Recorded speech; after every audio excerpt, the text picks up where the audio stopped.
আপনারা হুনাইনের যুদ্ধের কথা নিশ্চয়ই শুনেছেন। কত হিজরিতে হয়েছিল?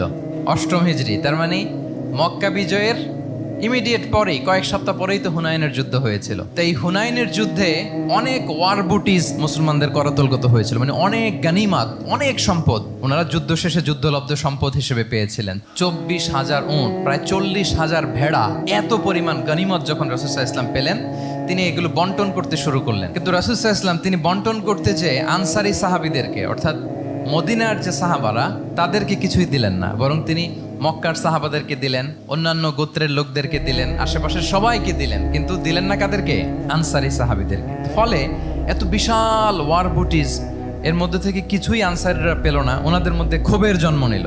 ক্ষোভ থেকে ওনারা সমালোচনা করতে আরম্ভ করলেন আল্লাহ রাসূল সাল্লাল্লাহু আলাইহি ওয়াসাল্লামের, এবং সমালোচনা করতে করতে এটা এমন পর্যায়ে চলে গেল, এক পর্যায়ে তারা বলতে আরম্ভ করলো যে আমরা ওনার জন্য জান দিলাম, জীবন দিলাম, আজকে উনি এত সম্পদ পেয়ে সব নিজ এলাকার লোকদের মাঝে বন্টন করে দিল, এটা কি ঠিক করলো উনি? আল্লাহর নবীকে ক্ষমা করুক। মানে কেমন যেন রাসূল একটা ভুল করে ফেলছেন, রাসূল সাল্লাল্লাহু আলাইহি ওয়াসাল্লাম ওনাদেরকে দিতে বাধ্য ছিলেন, এটা যেহেতু দেন নাই, আল্লাহ তার রাসূলকে ক্ষমা করুক, এরকম একটা কথা তারা বলে ফেলতেন। এটা তো অনেক বড় কথা। আল্লাহ রাসূল সাল্লাল্লাহু আলাইহি ওয়াসাল্লাম যখন এই কথা শুনলেন, তখন তিনি আনসারি সাহাবীদেরকে জড়ো করে একটা গেট টুগেদার করে এমন ইমোশনালি ওনাদেরকে কাবু করলেন, ইমোশনাল ইন্টেলিজেন্স ইউজ করলেন। এখানে তারা সবাইকে ডেকে বললেন, ইয়া মাআশারাল আনসার আলাম আতিকুম দুল্লালান ফাহাদাকুমুল্লাহ ওয়া আলাতান ফাআগনাকুমুল্লাহ ওয়া আ'দাআন ফাআল্লাফাল্লাহু বাইনা কুলুবিকুম। চমৎকার চমৎকার এক্সপ্রেশন, যে ওহে আনসাররা, আমি কি তোমাদেরকে পথভ্রষ্ট পাইনি, পথহারা পাইনি?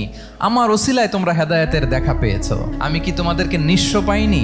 আমার ওসিলায় তোমরা সমৃদ্ধ হয়েছে, সম্পদশালী হয়েছে। আমি কি তোমাদেরকে যুদ্ধরত অবস্থায় পাইনি? আউস খাজরাজ তোমরা তো ফাইট করতেছিলে ইচ আদার। আমি যে তোমাদের মধ্যে সম্প্রীতি আর ভালোবাসার মেলবন্ধনে তোমাদেরকে একত্রিত করে দিই, এটা দিয়ে আমি কিছু মুসলিমদের হৃদয়কে আকৃষ্ট করছিলাম। তা আল্লাফতু বিহা কওমান লিউসলিমু ওয়া ওয়াকালতুকুম ইলা ইসলামিকুম। আমি কিছু মুসলিমদেরকে এগুলো দিয়ে তাদের হৃদয়টাকে ইসলামের প্রতি আরো অ্যাট্রাক্টেড করতেছিলাম, আর তোমাদেরকে তোমাদের ইসলামের উপরই আমি ছেড়ে দিয়েছি। আমি জানি আমার আনসাররা, তাদের হৃদয়ে যে ইসলাম আছে, এটাই তাদের জন্য যথেষ্ট।